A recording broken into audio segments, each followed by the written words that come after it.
నమామి ధన్వంతరిం ఆదిదేవం. Media ప్రేక్షకులకు నమస్కారం. నా పేరు డాక్టర్ కేఆర్ఎం శ్రీనివాసరెడ్డి, వైద్య వెల్నెస్ సెంటర్, హైదరాబాద్. మరొక బ్రాంచ్ వెస్ట్ గోదావరి తండుగ దగ్గర ఇరేడ్పాడులో ఉంది. ఈ రోజున మన సమాజంలో అందరూ వృద్ధుల కానించి యువకుల కానించి వృద్ధులు అందరూ ఎదుర్కొన్నటువంటి ప్రధానమైనటువంటి సమస్య మోకాలు నొప్పి. ఈ నీ దగ్గర పెయిన్ అనేటువంటిది ఈ రోజుల్లో ప్రతి ఒక్కళ్ళు కూడా బాగా దీని గురించి అవస్థలు పడుతూ ఉన్నారు. ఎందుకంటే వాళ్ళు అనుకున్నటువంటి కార్యక్రమాలు అవి కూడా ఈ నీ పెయిన్ మూలంగా చేయలేరు. తర్వాత వాళ్ళు దేని చూసినా సరే వాళ్ళు ఏదైనా మెట్లు ఎక్కుదామన్నా లేకపోతే ఏదైనా వేరే పుణ్యక్షేత్రాలకు వెళ్దామన్నా సరే వాళ్ళ యొక్క ఆ నీ సహకరించడం మూలంగా వాళ్ళు చాలా ప్రాబ్లమ్స్ ఫేస్ చేస్తూ ఉంటారు. ఈ రోజుల్లో ఇది చాలా పెద్ద సమస్యగా తయారైంది. అసలు ఈ మోకాలు నొప్పి ఎందుకు వస్తుంది, దీని నివారణ మార్గాలు ఉన్నాయా, దీన్ని మనం నివారించుకోవచ్చా అంటే ఏ రకమైనటువంటి మోకాల ఆపరేషన్ లేకుండా మనం దీన్ని నివారించుకోవచ్చు.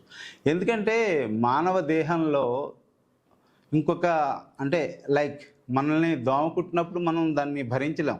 ఎందుకంటే అది ఎక్కడైతే కుట్టిందో వెంటనే మనం చేతితో దాన్ని టప్ అని కొట్టి చంపేస్తాం. అటువంటిది మన శరీరంలో ఒక మోకాల్ని కట్ చేసి దాంట్లో ఇంకొక ఆ కృత్రిమ మోకాల్ని అమర్చి మనం నడవడం అంటే అది ఎప్పుడు మనం మస్తిష్కంలో ఎప్పుడు అది రిపీట్ అవుతూనే ఉంటుంది. నువ్వు ఆపరేషన్ చేయించుకున్నావు అనేటువంటి ఫీలింగ్ అనేది ఉంటుంది. తర్వాత ఆపరేషన్ చేయించుకున్న వాళ్ళ యొక్క ఇబ్బందులు మీరు చూసే ఉంటారు. ఎందుకంటే వాళ్ళు చేయించుకోక మునిపే ఇంకా హ్యాపీగా ఉంటారు. ఓకే, దీని గురించి మనం ఏంటి, అసలు ఇది ఎందుకు వస్తుంది, దీనికి నివారణ మార్గాలు ఏంటి అనేది మనం ఈ రోజున చెప్పుకుందాం. అసలు దీనికి ఎందుకు వస్తుంది, ఎందుకంటే 35-40 సంవత్సరాల పైబడిన వాళ్ళలో చాలా వరకు ఈ మోకాలు నొప్పి అనేది వస్తుంది. ఇది ఎందుకు వస్తుంది అంటే ఇంజరీ అంటే మనం ఎక్కడైనా జారి పడిపోయినప్పుడు ఆ లెగ్మెంట్స్ టైర్ అవ్వటం. తర్వాత L3 L4 మెయిన్. ఈ L3 L4లో డిస్క్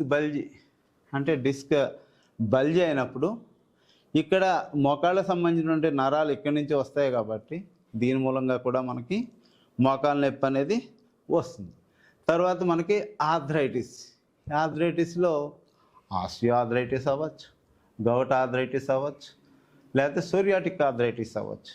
ఏ ఆర్థరైటిస్ అయినా కూడా మనకి దీంట్లో మోకాలు నొప్పి అనేది రావటం, అందులో ఈ మోకాల్లో కార్టిలేజ్ అనేటువంటిది అరిగిపోవడం అనేది మనం చూస్తూ ఉంటాం.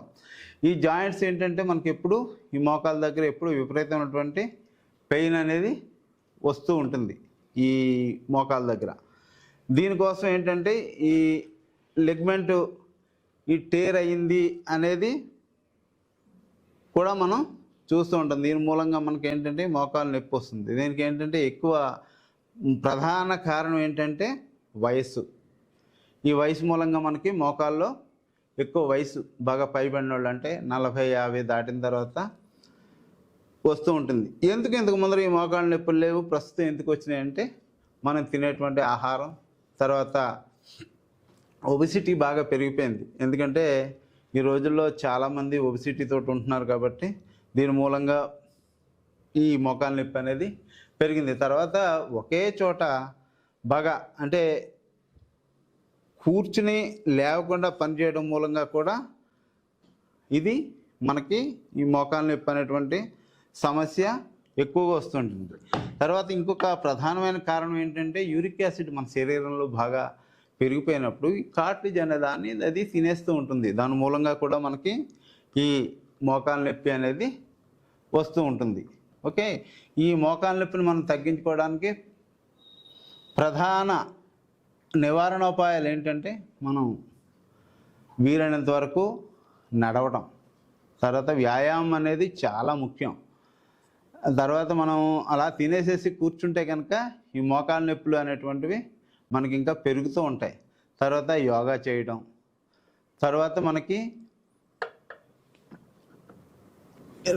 వివిధ రకాలైనటువంటి మనకి ఉన్నాయి, హెర్బల్స్ ఉన్నాయి. అందులో అతిబల కషాయం అనేటువంటిది మనం ఒక 8 ఆకుల్ని 2 గ్లాసుల నీళ్ళల్లో పోసుకుని అది కాసుకుని ఆ కషాయాన్ని మనం ఉదయమే తాగడంతో దీన్ని నివారించుకోవచ్చు. తర్వాత ఇంకొక చక్కనైన మార్గం ఏంటంటే మనం నువ్వులు చిమ్లీ కలిపేసేసి నువ్వులు బెల్లం కలిపి చిమ్లీ కింద తయారు చేసుకుని దాన్ని ఒక నిమ్మకాయ సైజులో మనం ప్రతిరోజు తీసుకుంటూ ఉంటే మనకి ఈ రీజనరేట్ అవుతుంది. కార్టిలేజ్ అనేది రీజనరేట్ అవ్వడం మూలంగా కూడా మనం దీన్ని నివారించుకోవచ్చు. తర్వాత పులుపు అనేది మన ఆహారంలో బాగా తగ్గించి తినటం మూలంగా కూడా మనం దీని నుంచి ఉపశమనం పొందొచ్చు. తర్వాత ఈ జిగురుని వృద్ధి చేయడానికి, మోకాళ్ళ మధ్య వచ్చేటువంటి శబ్దాలను తగ్గించడానికి మనకి నువ్వుల నూనె సగం అంటే 100 ml నువ్వుల నూనె తీసుకోవాలి. తర్వాత ఒక 100 ml సరసం కా తేల్ అంటే ఆవాల నూనె, తర్వాత ఒక 50 గ్రాముల పచ్చకర్పూరం ఇది తీసుకుని ఒక 100 ఇది 100 అది ఒక 50 గ్రాముల పచ్చకర్పూరం, ఒక 100 గ్రాములు కొబ్బరి నూనె, ఈ 3 శుభ్రంగా కాసేసి చల్లార్చిన తర్వాత మన 50 గ్రాములు చెప్పాను కదా పచ్చకర్పూరం, దాన్ని కలిపి ఒక చోట పెట్టుకుని ఒక సీసాలో గాజు సీసాలో పోసి తర్వాత మనం మోకాళ్ళకి రాసేటప్పుడు దాన్ని లైట్గా వెచ్చచేసి, ఎక్కువ వెచ్చేయద్దు ఎందుకంటే పచ్చకర్పూరం ఉంది కాబట్టి అది మళ్ళీ మండేటువంటి స్వభావం ఉంది కాబట్టి దానికి, అందుకని ఎక్కువ వెచ్చేయకండి. వెచ్చేయకుండా మీరు రాసుకుంటే చాలా ఉపశమనం అనేది కలుగుతూ ఉంటుంది.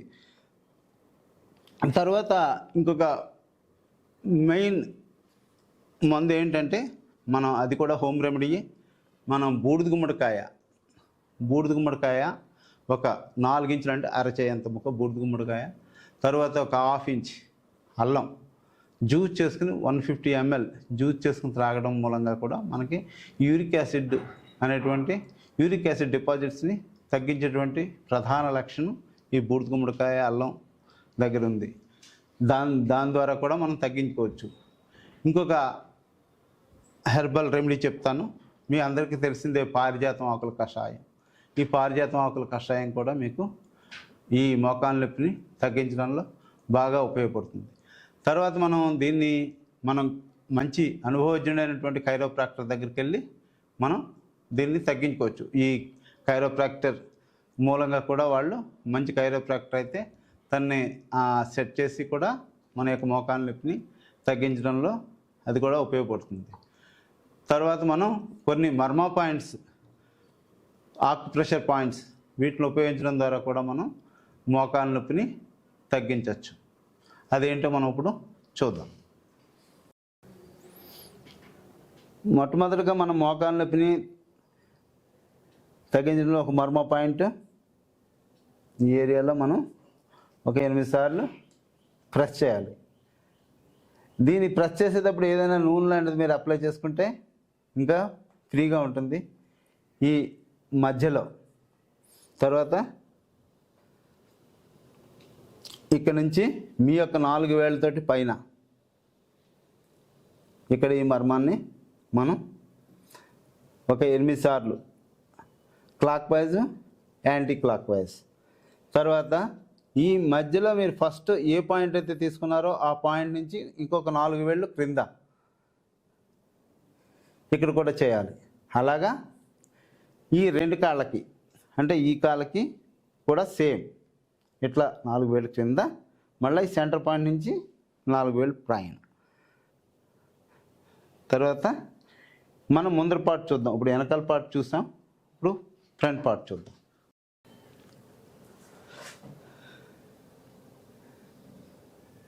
ఈ సెంటర్లో మీరు మసాజ్ చేసినప్పుడు ఇట్లా నూనె రాసి ఇట్లా మసాజ్ చేయండి. తర్వాత ఇలా చేయడం. తర్వాత మర్మా విషయానికి వస్తే, మర్మా పాయింట్కి వస్తే ఇక్కడ నుంచి 4 వేళ్ళు కింద ఎగ్జాక్ట్లీ ఇక్కడ చేయాలి. ఇక్కడ ఒక clock wise, anti clock wise 8 సార్లు ఇక్కడ మనం ప్రెస్ చేయాలి. తర్వాత ఈ మోకాలు పై భాగం నుంచి 4 వేలు పైన ఈ సెంటర్లో. తర్వాత ఈ మోకాలు మధ్య నుంచి ఒక 4 వేల కింద వెలుపల వైపు, మోకాలు వెలుపల వైపు కూడా clock wise, anti clock wise 8 సార్లు. ప్రతిదీ ఒక్కొక్క నిమిషం చేయండి.